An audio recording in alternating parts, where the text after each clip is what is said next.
안녕하세요. 책 읽어주는 그녀, 라라입니다. 제가 오늘 소개해드릴 책은 오늘부터 1억만 모아봅시다입니다. 이 책은 2026년 1월에 출간되어 현재 경제 경영부문 신간이자 베스트셀러인 책이에요. 출판사는 빌리버튼, 저자는 이초아님입니다. 이 책은 평범한 살림과 보통의 월급으로도 안정적인 현금 흐름을 만드는 가장 현실적인 방법을 담고 있는 책이에요. 잘 살고 싶어서 돈 공부를 시작한 당신에게 살림 경영 전문가의 현실형 재테크 로드맵을 전해주고 있습니다. 지금 하는 후회를 3년 후에도 하고 싶지 않다며 종잣돈 모으기 이렇게 시작하자. 대한민국은 지금 소득 증가보다 지출 상승이 더 가파른 시대를 살고 있습니다. 저성장, 물가 급등, 대출이자 부담, 실업률 폐업 증가까지 겹치며 많은 사람이 당장 생활비도 빠듯한데 언제 내 집 마련하고 노후 준비까지 하지라는 불안을 느낍니다. 그래서 가계부를 써보고 짠테크도 해보고 투잡도 해보지만 통장 잔고는 좀처럼 늘지 않습니다. 저자는 그 이유를 돈이 어디로 어떻게 흘러가는지 모르는 상태에서 관리하고 있기 때문이라고 설명합니다. 이 책은 흩어진 돈을 한눈에 보이게 만들고 매달 돈이 남는 구조를 설계해주는 현실적인 살림 경영 안내서입니다. 메인 계좌 정리, 무너진 예산을 다시 세우는 월급 세팅법, 푼돈을 목돈으로 바꾸는 프레임워크, 나에게 필요한 투자 전략까지 매뉴얼처럼 따라할 수 있게 설명하고 있습니다. 이 책은 어려운 재무 용어나 복잡한 방식 대신 초보자도 흔들리지 않는 돈 관리 체계를 만들 수 있도록 돕습니다. 가계부를 몇 번이나 포기한 사람도, 저축이 늘지 않아 고민인 사람도, 카드값에 쫓기는 사람도 이 구조를 이해하는 순간 자신에게 맞는 최적의 해답을 찾게 된다고 이야기합니다. 저는 이 책을 읽고 나서 그동안 제가 돈 관리를 하고 있다고 착각하며 살았다는 걸 처음으로 깨닫게 되었습니다. 가계부를 몇 번이나 써봤고 절약도 해봤고 남들처럼 재테크 책도 뒤적여 봤지만 통장은 늘 제자리였어요. 그래서 늘 마음 한편에 나는 돈 모으는 체질이 아닌가 보다라는 체념이 자리 잡고 있었던 것 같아요. 그런데 이 책은 그 생각부터 조용히 뒤집어 줍니다. 문제는 내가 부족해서가 아니라 돈이 흘러가는 구조 자체가 잘못 설계되어 있었다는 사실을요. 이 책은 돈을 많이 벌기 위한 책이 아니라 돈 때문에 불안하지 않게 살기 위한 책에 가깝습니다. 통장 잔고를 볼 때마다 마음이 흔들렸던 사람, 열심히 사는데 왜 늘 빠듯한지 답을 찾지 못했던 사람이라며 이 책은 그 길을 알려주는 최고의 책이에요. 그럼 저와 함께 안정적인 현금 흐름을 만드는 가장 현실적인 방법을 만나시러 책 속으로 들어가 보실게요.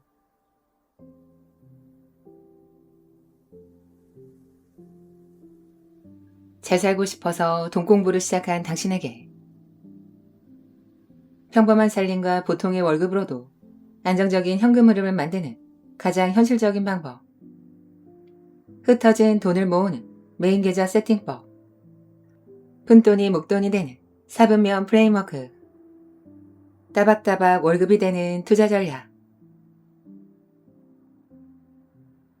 당신의 돈이 스스로 일하게 하라. 돈의 속성을 알며 돈은 자연스럽게 쌓인다.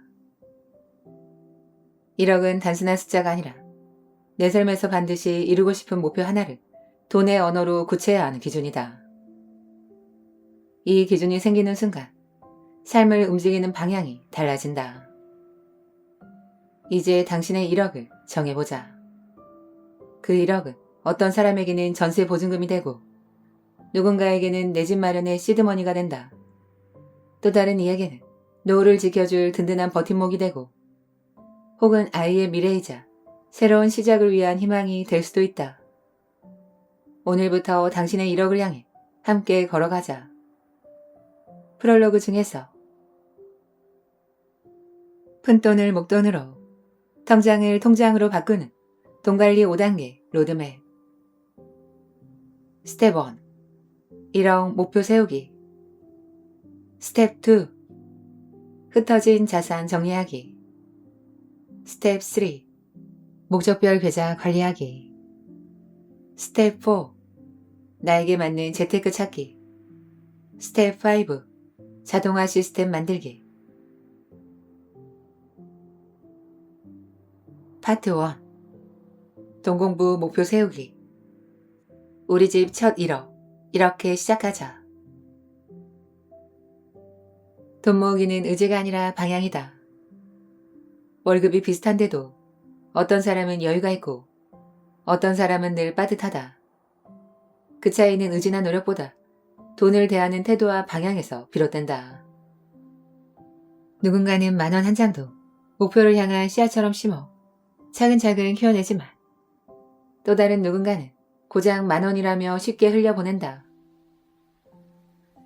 이 작은 태도의 차이가 처음에는 잘 드러나지 않지만 시간이 지나면 엄청난 차이를 만든다. 돈과 관련된 유명한 영국 속담이 있다. 작은 돈을 잘 챙기면 큰 돈은 저절로 따라온다. 작은 돈을 잘 챙긴다는 것, 적은 금액이라도 흘려보내지 않고 자산으로 연결시키는 태도를 뜻한다. 부자는 큰 돈만 바라보지 않는다. 작은 돈을 불려 자산이 되는 흐름을 바꾼다. 반대로 작은 돈을 하찮게 여기는 사람은 그만큼 기회와 가능성을 스스로 버린다. 결국 문제는 돈의 많고 적음이 아니라 돈을 대하는 태도와 그 태도가 만들어내는 방향이다. 그렇다면 우리의 현실은 어떨까? 다들 미래가 불안하다고 말하면서도 정작 행동으로 옮기지 않는다. 이처럼 말로는 노후를 걱정하지만 실질적인 대비에 나서는 사람은 많지 않다. 한국금융연구원 조사에 따르면 가계의 노후 준비 부족 원인 1위는 수입 부족이 아니라 계획 부족이다. 결국 불안을 알면서도 실행을 미루는 것이 가장 큰 문제다. 당장의 지출은 눈앞에 보이니 크게 느껴지지만 미래는 늘 멀리 있는 일처럼 여겨진다. 그때 가면 방법이 있겠지라는 막연한 생각 속에 준비를 미룬다. 그렇게 노후 준비는 책 속의 개념으로만 남고 현실에서는 시작조차 못한 채 불안만 더 커져간다. 나 역시 20대 시절엔 돈 좀 모아봐야지 라는 말만 반복했다. 월급이 들어오면 자동이체로 적금 하나, 펀드 하나를 넣었지만 몇 년이 지나도 통장 잔고는 늘 제자리였다. 결혼을 앞두고 통장을 들여다봤을 때는 답답함이 밀려왔다. 나름 열심히 모았는데 왜 이 정도밖에 안 될까?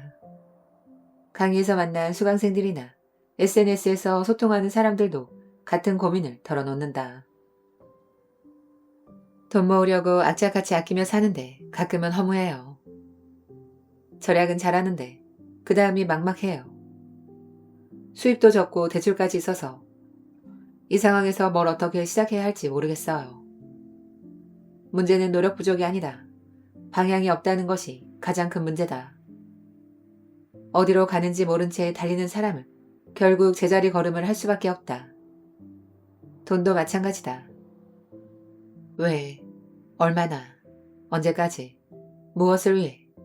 이 질문이 빠진 재테크는 잠깐은 달릴 수 있어도 오래가긴 어렵다. 왜 모으는지 이유가 분명하지 않으며 중간에 포기하기 쉽고 얼마나 모을지 기준이 없으며 성취감을 느끼기 어렵다. 언제까지 모을지 기한이 없으면 흐지부지해지고 무엇을 위해 모을지 목적이 없다며 모아둔 돈은 쉽게 흩어진다. 돈을 모으는 일 자체도 쉽지 않지만 모아둔 돈을 지키고 불려가는 일은 그보다 훨씬 더 어렵다. 그래서 필요한 게 바로 돈관리 5단계 로드맵이다. 로드맵이 있어야 내가 어디로 향하는지 분명히 알 수 있고 같은 돈을 쓰더라도 결과가 완전히 달라지기 때문이다. 방향을 정했다며 다음으로 중요한 건 언제 시작하느냐다. 재테크는 빨리 시작할수록 유리하다. 복리는 시간을 먹고 자라나는 힘이다. 같은 돈이라도 일찍 시작한 사람이 결국 더 많은 자산을 갖게 된다. 나 역시 종종 생각한다. 그때 내가 지금의 방식을 알았더라면 얼마나 달라졌을까. 늦게 시작할수록 따라잡기는 쉽지 않다. 그래도 걱정할 필요는 없다. 방향을 정하고 한 걸음씩 내딛는 순간부터 결과는 달라지기 시작한다. 돈은 남아서 모으는 게 아니라 의도적으로 꾸준히 모을 때 비로소 자산이 된다. 이 책은 그런 로드맵이 필요한 독자에게 실질적인 길을 안내한다. 돈을 다루는 가장 현실적이고 효과적인 방법을 5단계로 정리했다. 차근차근 따라가며 우리 집 첫 1억 프로젝트를 시작해보자. 부자가 되는 돈 관리 5단계 로드맵. 스텝 1. 재무 목표 세우기. 가장 먼저 해야 할 일은 재무 목표를 세우는 것이다. 무슨 일이든 큰 그림을 그리고 시작하는 사람과 그렇지 않은 사람은 시간이 갈수록 결과에서 차이를 보인다. 재테크도 마찬가지다. 막연히 돈 좀 모아야지, 여윳돈 좀 굴려봐야지 라는 생각만으로는 꾸준히 이어가기 어렵다. 목표가 있는 사람은 그렇지 않은 사람보다 돈을 모으는 속도와 성과에서 분명한 차이를 만든다. 돈관리 5단계 로드맵. 재무 목표 세우기, 돈 정리하기, 돈 절약하기, 돈 모으기, 돈 불리기. 재무 목표는 내 집 마련, 결혼, 자동차 구입과 같은 큰 소비뿐 아니라 자녀 교육비, 경조사 등 가족의 중요한 이벤트까지 고려해 세워야 한다. 구체적인 목표가 있어야 길이 보이고 작은 돈도 의미를 가진다. 가끔 금융상담을 받은 뒤 재무설계사나 자산관리사가 세워준 재무 목표를 그대로 따르는 사람들도 있다. 하지만 대부분은 금융상품 가입을 유도하기 위해 평균 수치에 맞춰줬거나 현재 자신의 상황보다 과도하게 설정된 경우가 많다. 무엇보다 스스로 고민해 세운 목표가 아니기에 오래 기억하지 못하고 실천으로 이어지기도 어렵다. 따라서 가족과 대화하며 직접 재무 목표를 세워보는 과정이 반드시 필요하다. 휴먼 비즈니스웍스 사장이자 전문 연설가로 유명한 크리스 브로거는 목표는 더 많은 돈이 아닙니다. 목표는 자신의 방식대로 삶을 사는 것입니다. 라고 말했다. 재무 목표를 세운다는 것은 돈 자체가 목적이 아니라 원하는 삶을 주도적으로 설계하고 준비하는 과정임을 기억해야 한다. 스텝 2. 돈 정리하기. 돈 정리란 말이 낯설게 느껴질 수도 있다. 보통은 공간이나 물건을 정돈할 때 정리라는 단어를 쓰기 때문이다. 하지만 돈도 예외는 아니다. 정리된 공간이 마음을 편하게 해주듯 돈도 정리되어 있어야 마음이 편해지고 앞으로 나아갈 방향이 보이기 시작한다. 어느 부분에서 절약이 필요한지, 언제부터 얼마를 모을 수 있을지를 한눈에 파악할 수 있어야 재무 목표도 달성하기 쉬워진다. 이를 위해 가장 먼저 해야 할 일은 현재 가계 상태를 파악하는 것이다. 그때 필요한 것이 바로 돈 정리다. 여기서 말하는 돈 정리란 수입, 자산, 빚, 고정 지출처럼 한번 정리해두며 매달 반복적으로 신경 쓰지 않아도 되는 항목들을 체계화하는 일이다. 이 항목들이 정리되어야 생활비를 어떻게 써야 할지 감이 잡히고 돈을 모으는 습관도 훨씬 수월해진다. 결국 돈 정리는 절약과 모으기의 시작점이다. 스텝 3. 돈 절약하기. 돈을 불리기 위한 출발점은 새는 돈을 막는 것에서 시작된다. 이는 무조건 아끼자는 뜻이 아니라 불필요한 지출은 줄이고 우선순위를 정해 관리하는 것을 말한다. 절약은 한 번으로 끝내는 이벤트가 아니라 생활 속 습관이다. 더 번다고 해서 자산이 저절로 늘어나지 않는 이유도 여기에 있다. 수입이 늘어도 지출이 함께 커지면 자산은 결코 쌓이지 않는다. 따라서 돈을 모으기 위해서는 절약이 선행되어야 한다. 씀씀이가 커지면 돈을 모으기도 어렵고 애써 모은 돈을 지키는 일은 더 힘들어진다. 절약은 단순히 돈 아끼기가 아니라 지출 구조를 바로잡고 소비의 기준을 세우는 일이다. 이 습관이 자리 잡으며 자연스럽게 돈이 남는 구조가 만들어지고 모으기의 단계로 안정적으로 넘어갈 수 있다. 스텝 4. 돈 모으기. 정리와 절약을 통해 여유 자금이 생겼다며 이제 모으는 단계로 나아갈 때다. 이 과정에서 중요한 것은 금액의 크기가 아니라 꾸준함이다. 예금, 적금, 자동이체, 생활비 분리처럼 기본적인 습관만 지켜도 충분하다. 그렇게 작은 돈이 꾸준히 쌓이며 시간이 지나 어느새 눈에 띄는 자산이 된다. 지갑을 두껍게 만드는 첫 번째 법칙은 버는 돈의 10분의 1을 먼저 저축하는 것이다. 조지 사무엘 클레이슨의 말처럼 모으기에도 순서와 전략이 필요하다. 즉, 단순한 소비를 위한 저축이 아니라 자산을 불리기 위한 종잣돈을 마련해야 한다. 예를 들어 비싼 가전제품이나 명품을 사기 위한 저축은 결국 또 다른 소비일 뿐이다. 반대로 과도한 저축으로 생활비가 부족해 신용카드를 쓰게 된다면 그건 역시 의미가 없다. 겉으로는 저축하는 것처럼 보여도 실제로는 제자리 걸음이기 때문이다. 이 단계에서 중요한 것은 현재의 삶을 유지하면서도 꾸준히 자산을 축적할 수 있는 현실적인 방법을 찾는 일이다. 스텝 5. 돈 불리기. 많은 사람들이 종잣돈을 모은 뒤에도 여전히 예금 저금에만 머무는 경우가 많다. 1980에서 90년대에는 이 두 가지 방법만으로도 자산을 불릴 수 있었지만 지금은 저금리와 물가 상승으로 예금 적금만으로는 돈을 지키기도 불리기도 어렵다. 월급만 모아 부자가 되는 시대는 이미 지났다. 자본주의 사회에서 자산을 키우려면 돈이 돈을 버는 구조를 만들어야 한다. 근로소득만으로는 한계가 분명하다. 실제로 부자가 된 사람들의 상당수는 투자를 통해 자산을 키웠다. 따라서 주식, 펀드, 연금, 부동산 등 나에게 맞는 투자 방식을 선택하고 위험을 관리하면서 자본이 스스로 일하도록 설계해야 한다. 이 단계에서 중요한 것은 단순히 투자에 뛰어드는 일이 아니다. 자본주의 구조를 이해하고 체계적으로 투자 습관을 갖추는 것이다. 투자에 부정적인 시각을 가지고 있다면 이제는 그 인식을 바꿔야 한다. 그래야 열심히 모은 자산이 멈추지 않고 꾸준히 움직이며 단순히 쌓이는 것을 넘어 삶을 든든히 지탱하는 힘으로 성장한다. 이제 본격적으로 재무 목표를 세워보자.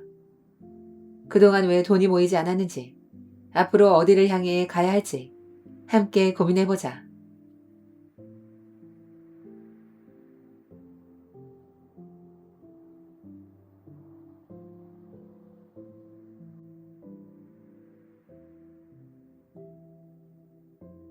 우리 구독자님들, 이 책은 돈이 모이지 않는 이유를 그 질문의 방향부터 바꿔줍니다.